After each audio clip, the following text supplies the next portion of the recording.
കോൺഗ്രസ് കോൺട്രഡിക്ഷൻസിന്റെ ഒരു കേന്ദ്രമാണ്. Centre of contradictions ആണ്. പരസ്പര വിരുദ്ധതയുടെ ഒരു കേന്ദ്രമായി കോൺഗ്രസ് മാറി. നിങ്ങൾ നോക്കൂ, ഇവിടെ വന്നിട്ട് CAA നിയമം ഞങ്ങൾ അറബിക്കടലിൽ എറിയും എന്നാണ് കെ സുധാകരൻ പറഞ്ഞത്. അതായത് ഇന്ത്യ സഖ്യത്തിന് അധികാരം കിട്ടിയാൽ CAA നിയമം എടുത്ത് അറബിക്കടലിൽ എറിയുന്നു. ആ പാർട്ടിയുടെ മാനിഫെസ്റ്റോയിൽ അതുണ്ടോ? CAA പിൻവലിക്കുന്നത് ഇല്ല, പറയാനുള്ള ധൈര്യമില്ല. പിന്നെ ഇവര് പറഞ്ഞിരിക്കുന്നു 370 വകുപ്പിനെതിരെ ഇവര് എത്ര ബഹളം വെച്ചു. ആ പാർട്ടിയുടെ മാനിഫെസ്റ്റോ പറഞ്ഞിട്ടുണ്ടോ 370 വകുപ്പ് റദ്ദാക്കുമെന്ന്? പറഞ്ഞിട്ടില്ല, പറയൂല. 370 വകുപ്പ് റദ്ദാക്കുമെന്ന് പാർട്ടിയുടെ മാനിഫെസ്റ്റോയിൽ പറയാനുള്ള തന്നെയുടെ കോൺഗ്രസിനില്ല. അതൊന്ന്. ഇനി ഇത്തരത്തിൽ കോൺഗ്രസിനെ സംബന്ധിച്ചിടത്തോളം മുസ്ലിം ലീഗ് വേണം. എന്നാൽ മുസ്ലിം ലീഗിന്റെ കോൺഗ്രസിന് സഖ്യമുണ്ട് കേരളത്തിൽ എന്ന കാര്യം വടക്കേന്ത്യയിലും അല്ലെ ഈവൻ കർണാടക, തെലുങ്കാന പോലുള്ള സംസ്ഥാനങ്ങൾ അറിയാൻ പാടുണ്ടോ? അറിയാൻ പാടില്ല. ഇതൊക്കെയാണ് എന്റെ പ്രശ്നം.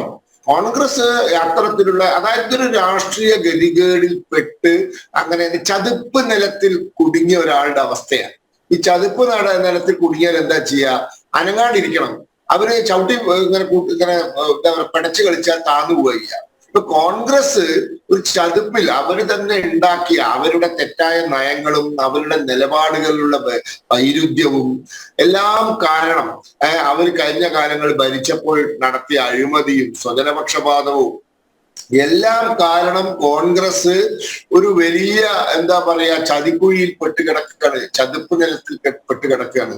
അപ്പൊ ഇത് പിന്നെ BJP ഇത് മുതലാക്കും എന്നുള്ളതൊക്കെ നോക്കൂ. ഒരു രാഷ്ട്രീയ പാർട്ടി ഏതൊരു സംഗതിയും രാഷ്ട്രീയപരമായി അവർക്ക് ഗുണം ചെയ്യുന്നതൊക്കെ മുതലാക്കും. അതിനൊന്നും ആരെയും കുറ്റം പറഞ്ഞിട്ട് കാര്യമില്ല. ഇപ്പൊ ഭാരതീയ ജനതാ പാർട്ടിയുടെ ശക്തിപ്പെടൽ, സംഘപരിവാർ സംഘടനയുടെ ശക്തിപ്പെടൽ ഇന്ത്യയിൽ ഒരു അന്തരീക്ഷം സൃഷ്ടിച്ചിട്ടുണ്ട്.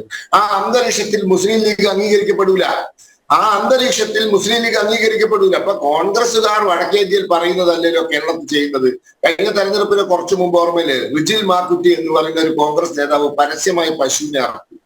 ആ വീഡിയോ വടക്കേ ഇന്ത്യയിൽ കോൺഗ്രസിന് എത്ര ദോഷം ചെയ്തു എന്ന് ആരെങ്കിലും ചിന്തിച്ചിട്ടുണ്ടോ? കോൺഗ്രസുകാർക്ക് അത് മനസ്സിലായിട്ടുണ്ടോ?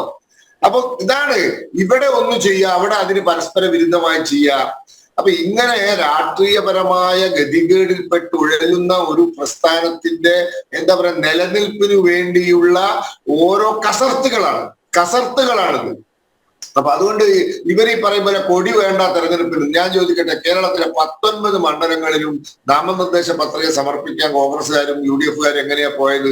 വിവിധ ഘടകകക്ഷിയിൽപ്പെട്ട അല്ലെങ്കിൽ സഖ്യത്തിൽപ്പെട്ട വിവിധ ഘടകകക്ഷികൾ പ്രവർത്തകർ കൊടിയും മടിയും ജാതിയൊക്കെ ആയിട്ടല്ലേ പോയത്. അപ്പൊ എന്താ വയനാട്ടിൽ മാത്രം? വയനാട്ടിൽ ഇതാണ് മുസ്ലിം ലീഗിന്റെ കൊടി കാണിച്ചാൽ അത് വിഷയമാവും. കാരണം വയനാട് ദേശീയ ശ്രദ്ധ ആകർഷിക്കുന്ന മണ്ഡലമാണ്. നാഷണൽ ഡെയിലി മീഡിയ മുഴുവൻ വന്നിട്ടുണ്ട് രാഹുൽ ഗാന്ധിയുടെ നോമിനേഷൻ ഫയൽ ചെയ്യുന്ന ദിവസം. എന്നിട്ട് അത് ഷൂട്ട് ചെയ്ത് പോവാണ്.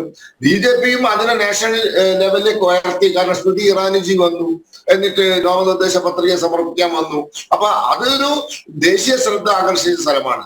അങ്ങനെ ഇന്ത്യ മുഴുവൻ നോക്കിക്കാണുന്ന ഒരു സ്ഥലത്ത് ഞങ്ങളുടെ കൂടെ മുസ്ലിം ലീഗ് ഉണ്ട് എന്ന് പറയാനുള്ള തന്റെ ഇടമില്ല കോൺഗ്രസിന്.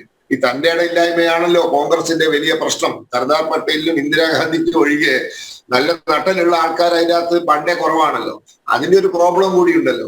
അപ്പൊ അതുകൊണ്ട് ഈ കോൺഗ്രസിന്റെ തന്റെ ഇടമില്ലായ്മ, നിലപാടില്ലായ്മ, രാഷ്ട്രീയ ഗതികേട് ഇതെല്ലാം കൂടി സൃഷ്ടിച്ച വലിയ ഒരു പ്രശ്നത്തിനകത്ത് പെട്ടുകിടക്കുന്ന ഒരു പാർട്ടി എന്തൊക്കെയോ കാട്ടിക്കൂട്ടുന്നു.